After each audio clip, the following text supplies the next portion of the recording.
ஓம் சாந்தி. 28/7/2026 காலை முரளி பாப்தாதா மதுபன். இன்றைய சாக்கார முறையில் பாபா சொல்கிறாங்க, இனிமையான குழந்தைகளே, உங்களுடைய கெட்டுப்போனதை சீர்திருத்தும், அதாவது துரதிர்ஷ்டசாலியை அதிர்ஷ்டசாலியாக ஆக்கக்கூடியவர் ஒரு பாபா தான். அவர்தான் உங்களுக்கு ஞானம் கொடுத்து அதிர்ஷ்டசாலியாக ஆக்குகின்றார்.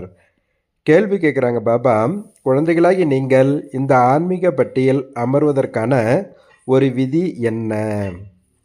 பதில் சொல்கிறாங்க பாபா, ஆன்மீக பட்டி என்றால் நினைவு யாத்திரையில் அமரக்கூடியவர்களின் எண்ணம் ஒருபொழுதும் இங்கும் அங்கும் செல்லக்கூடாது.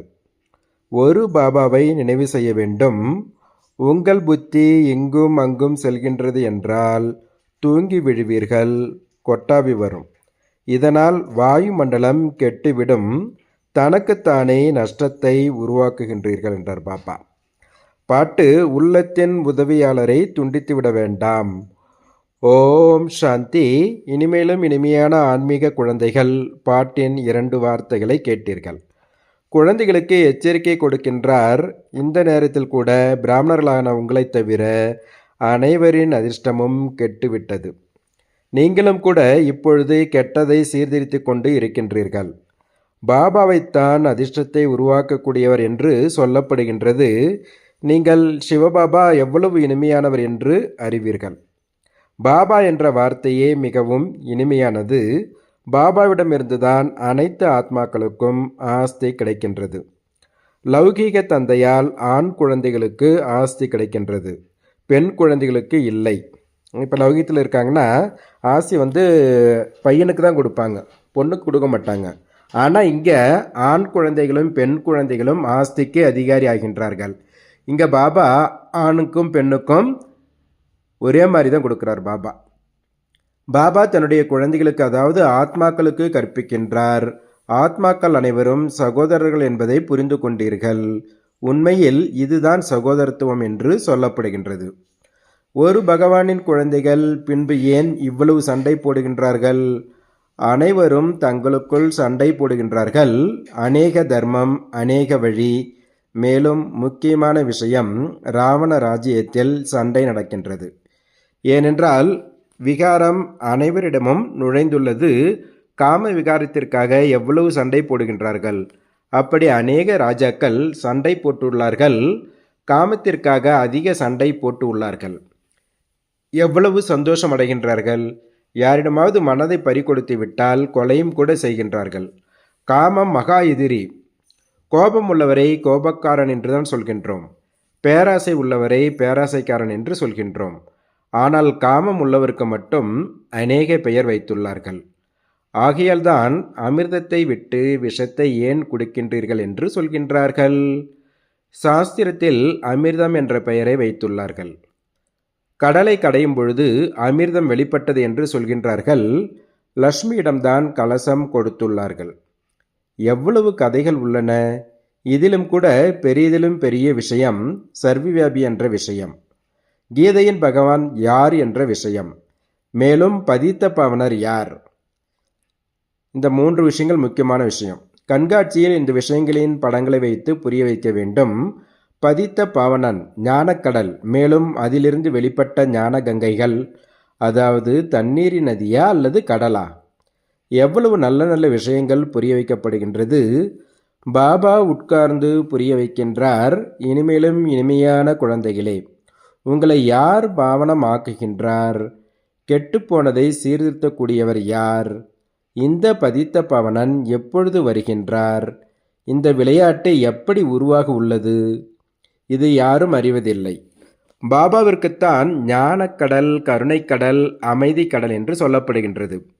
கெட்டுப்போனதை சீர்திருத்தக்கூடியவர் ஒருவர்தான் என்று சொல்லப்படுகின்றது. ராவணன் தான் நம்மை கெடுக்கின்றார் என்பதை நம்மால் புரிந்து கொள்ள முடிகின்றது. இந்த விளையாட்டே வெற்றி தோல்விக்கானது. ராவணனை கூட நீங்கள் அறிவீர்கள். உருவ பொம்மையை ஒவ்வொரு வருடமும் எரிக்கின்றார்கள். இவர் பாரதத்தின் எதிரி. பாரதத்தில்தான் ஒவ்வொரு வருடமும் எரிக்கின்றார்கள். அவரிடம் போய் நீங்கள் எப்பொழுதிலிருந்து இதை எரிக்கின்றீர்கள் என்று கேளுங்கள். அவங்க சொல்லுவாங்க, காலங்காலமாக எரிச்சிட்டு வரோம், உலக படைப்பின் ஆரம்பத்திலிருந்து செய்கின்றோம் என்று சொல்வார்கள். சாஸ்திரத்தில் என்ன எல்லாம் படித்தோமோ அதுதான் உண்மை என்று சொல்லி கொண்டு வந்தோம். ஈஸ்வரனை சர்வவியாபி என்று சொல்வது முக்கியமான விஷயமாகும். பாபா இது யாருடைய தவறு என்று சொல்வதில்லை.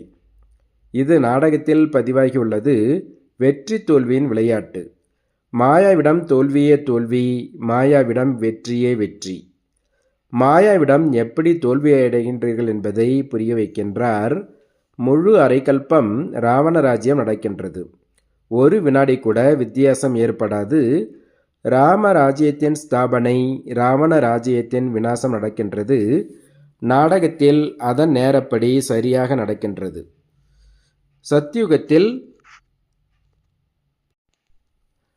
சத்யுகத்தில் இலங்கை இருப்பதில்லை. அது புத்த தர்மத்தின் தேசம். எழுத படிக்க தெரிந்தவர்கள் லண்டன் இந்த பக்கம் உள்ளது, அமெரிக்கா இந்த பக்கம் உள்ளது என்று தெரிந்துள்ளார்கள். படிப்பால் புத்தியின் பூட்டு திறக்கப்படுகின்றது, ஒளி கிடைக்கின்றது. இதற்கு ஞானத்தின் மூன்றாவது கண் என்று சொல்லப்படுகின்றது. வயதானவர்கள் நிறைய விஷயங்களை புரிந்து கொள்ள முடியாது. இவர்கள் அந்த ஒரே ஒரு விஷயம் தாரணை செய்ய வேண்டும். அதுதான் கடைசியில் உதவும். மனிதர்கள் சாஸ்திரம் நிறைய படிக்கின்றார்கள். கடைசியில் ஒன்று சொல்கிறார்கள், ராம் ராம் என்று சொல்லுங்கள் என்று. சாஸ்திரம் படியுங்கள், வேதம் படியுங்கள் என்று சொல்வதில்லை. கடைசியில் ராமரை நினையுங்கள் என்று சொல்கின்றார்கள். வாழ்க்கையில் அதிக காலம் எதை பற்றி நினைக்கின்றார்களோ அதுதான் கடைசியில் நினைவுக்கு வரும். இப்பொழுது அழிவு அனைவருக்கும் வரப்போகின்றது. அனைவரும் யார் நினைப்பார்கள் என்று உங்களுக்கு தெரியும். சிலர் கிருஷ்ணரை, சிலர் தன்னுடைய குருவை நினைப்பார்கள். தேகத்தை நினைத்தால் விளையாட்டு முடிந்துவிடும். இங்கு ஒரே ஒரு விஷயம்தான், தன்னை ஆத்மா என்று நினைத்து பாபாவை நினைவு செய்யுங்கள் என்று உங்களுக்கு புரிய வைக்கின்றார். நாம் எவ்வளவு நேரம் நினைக்கின்றோம் என்று சார்ட் வையுங்கள். எவ்வளவு நினைக்கின்றோமோ அவ்வளவு பாவனமாகிக் கொண்டே போவீர்கள். கங்கையில் குளிப்பதால் பாவனம் ஆக முடியாது. இது ஆத்மாவின் விஷயம் அல்லவா? ஆத்மாதான் பதித்து, ஆத்மாதான் பாவனம் ஆகின்றது இல்லையா? ஆத்மா ஒரு புள்ளி போன்று உள்ளது என்று பாபா புரிய வைக்கின்றார். ஆத்மா இரு புருங்களுக்கு மத்தியில் உள்ளது. ஆத்மா நட்சத்திரம் மிக சூட்சமானது என்று சொல்கின்றார். குழந்தைகளாகிய நீங்கள்தான் இந்த விஷயங்களை புரிந்து கொள்ள முடியும். நான் கல்பம் சங்கமுகத்தில்தான் வருகின்றேன் என்று பாபா சொல்கின்றார். மற்றவர்கள் கல்பம் என்ற வார்த்தையை விட்டு யுகம் யுகம் என்ற வார்த்தையை போட்டுவிட்டார்கள். அதனால் மனிதர்கள் எவ்வளவு தவறாக புரிந்துள்ளார்கள். கல்பமாக சங்கமயுகத்தில் வருகின்றேன் என்று நான் சொல்கின்றேன். அடர்ந்த இருள் மேலும் பிரகாசமான வெளிச்சம், இரண்டும் நடுவில் சங்கமம். மற்றபடி யுகம் யுகமாக வருவதற்கு அவசியமில்லை. கல்பத்தின் சங்கமத்தில் தான் வருகிறேன் என்றார் பாபா. ஏணிப்படி இறங்கிக் கொண்டேதான் வருகின்றது. எப்பொழுது 84 ஜென்மம் முழுமையாக நீங்கள் எடுத்து முடிக்கின்றீர்களோ அப்பொழுது நான் வருகின்றேன் என்று பாபா கூறுகின்றார். இந்த ஞானம் முழு உலகத்திற்கானதாகும். சந்நியாசிகள் சொல்லிவிடுகின்றார்கள் கற்பனையானது என்று. ஆனால் இதில் கற்பனைக்கான விஷயம் என்பதே இல்லை. இது அனைவருக்கும் புரிய வைக்கின்றோம். இல்லை என்றால் மனிதர்களுக்கு எப்படி தெரியும்? அதனால்தான் இந்த படங்கள் எல்லாம் உருவாக்கப்பட்டுள்ளது. இந்த கண்காட்சி அனைத்து தேசத்திலும் அநேக முறை போடப்படுகின்றது. அதிகமாக பாரதவாசி குழந்தைகள்தான் உள்ளார்கள் என்று பாபா சொல்கின்றார். ஆனாலும் அனைவரும் குழந்தைகள்தான். இது அநேக தர்மத்தின் மரம். நீங்கள் காமம் என்ற சிதையில் உட்கார்ந்ததால் எரிந்துவிட்டீர்கள் என்று புரிய வைக்கின்றார்.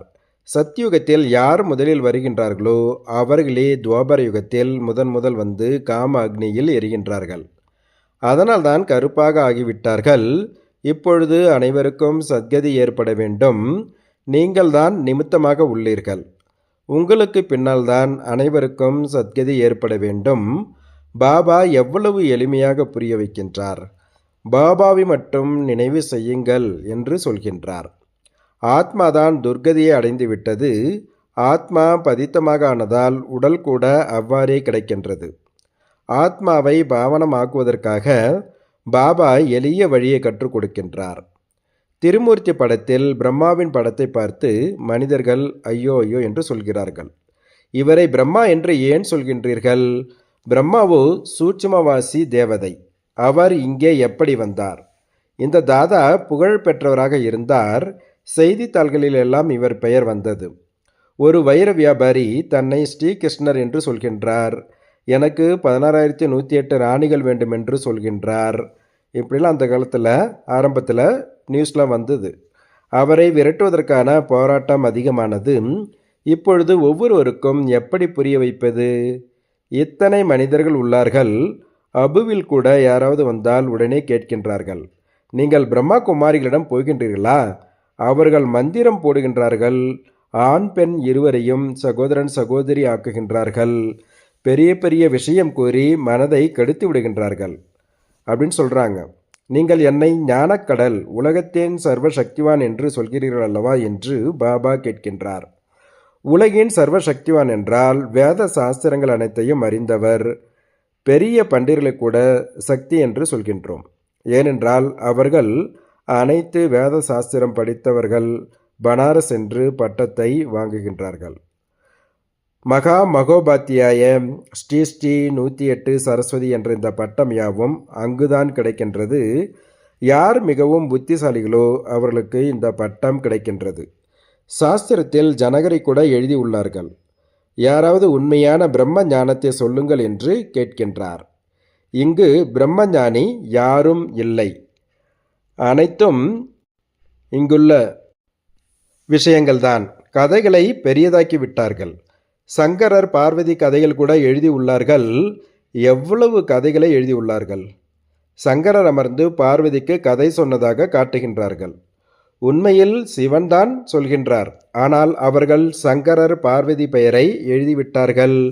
பாகவதம் இவை அனைத்தும் இப்பொழுது நடக்கும் விஷயம்தான். பிறகு கதையாக எழுதிவிட்டார்கள். ராஜாவுக்கு போய் இந்த ஞானம் சொல்வோம் என்று அவர்கள் எண்ணத்தில் தோன்றியது. ராஜாக்களுக்கு போய் ஞானம் கொடுங்கள் என்று பாபா புரிய வைக்கின்றார். நீங்கள் சூரிய வம்சத்தை சேர்ந்தவர்களாக இருந்தீர்கள். பிறகு சந்திர வம்சம், வைஷ்ய வம்சம், சூத்திர வம்சம் ஆகின்றீர்கள். உங்களுடைய ராஜதானி போய்விட்டது. இப்பொழுது மீண்டும் புருஷார்த்தம் செய்து சூரிய வம்ச ராஜ்யத்தை அடைகின்றீர்கள். ராஜயோகத்தை கற்றுக் கொடுக்கக்கூடிய பாபா வந்துள்ளார். பின்பு வந்து சுயராஜ்யத்தை அடையுங்கள். ராஜாக்களிடம் எத்தனை கடிதங்கள் போகின்றது. ஆனால் அவருக்கு கிடைக்கிறதா என்ன? அவரின் தனிச்செயலர் கடிதங்களை பார்க்கின்றார்கள். எவ்வளவு கடிதங்களை எரித்து விடுகின்றார்கள்.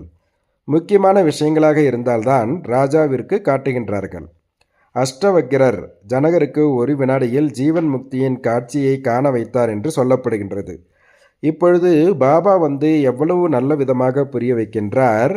யார் புரிந்து கொள்ளவில்லையோ அவர்கள்தான் இங்கும் அங்கும் பார்ப்பார்கள்.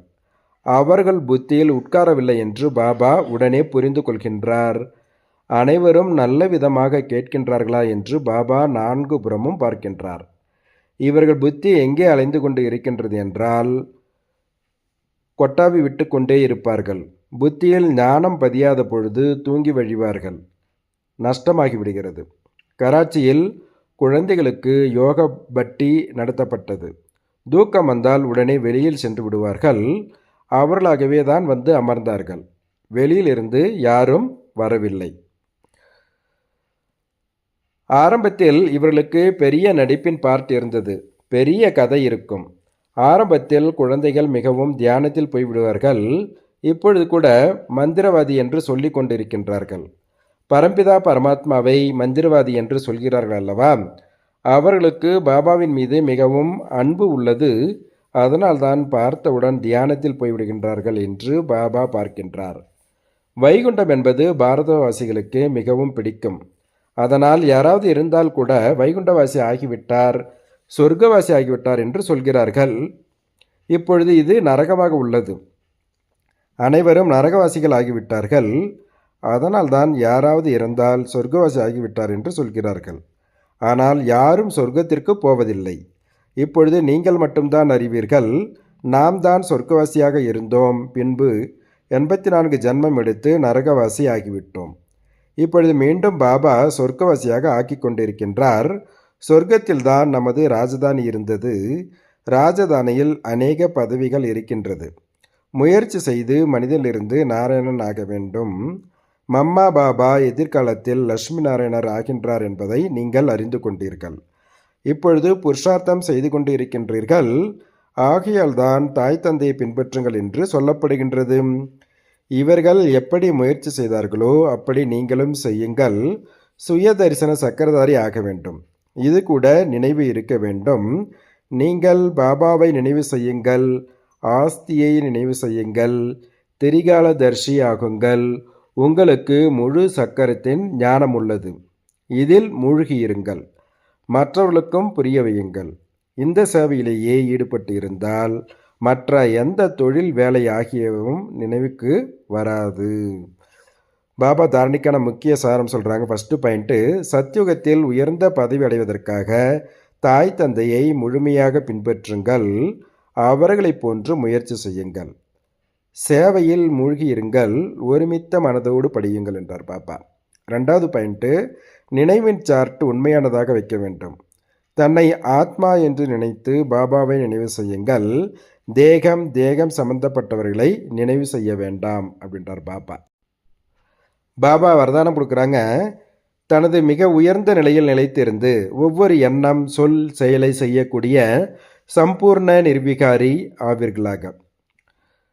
விளக்கம் சொல்கிறாங்க பாபா. சம்பூர்ண நிர்விகாரி என்றால் எந்த ஒரு சதவிகிதத்திலும் எந்த ஒரு விகாரத்தின் பக்கமும் கவர்ச்சி செல்லக்கூடாது. ஒரு பொழுதும் அவற்றிற்கு வசப்பட்டு விடக்கூடாது.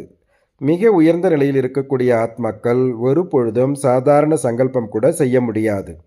எனவே எந்த ஒரு சங்கல்பம் அல்லது கர்மம் செய்யும் பொழுதும் எப்படி உயர்ந்த பெயர் உள்ளதோ அவ்வாறே உயர்ந்த செயல் உள்ளதா என்று செக் செய்யுங்கள்.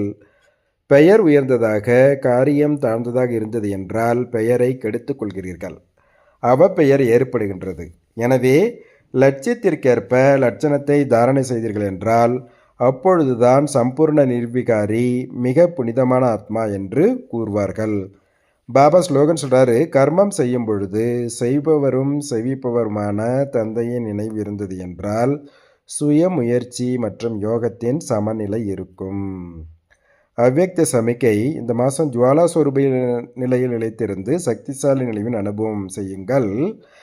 இந்த கலியுக தமோ பிரதானமான இற்றுப்போன விருஷத்தின் கெட்ட நிலையை பார்க்கையில் பிரம்மா தந்தைக்கு என்ன எண்ணம் வருகிறது என்றால், இப்பொழுதே குழந்தைகளின் தபஸ்வி ரூபமாக யோக அக்னி மூலமாக இந்த பழைய விருஷத்தை சாம்பலாக்கி விடுவோம் என்று. பாபாவுக்கு அந்த மாதிரி சங்கல்பம் வருது. ஆனால் இதற்காக குழுவின் ரூபத்தில் முழு ஆற்றலுடன் யோக ஜுவாலை ஒளிர வேண்டி உள்ளது. எனவே பிரம்மா தந்தையின் இந்த சங்கல்பத்தை எடுத்து வாருங்கள், அதாவது நடைமுறைப்படுத்துங்கள் அப்படின்றார் பாபா. நல்லது. ஓம் சாந்தி, ஓம் சாந்தி, ஓம் சாந்தி.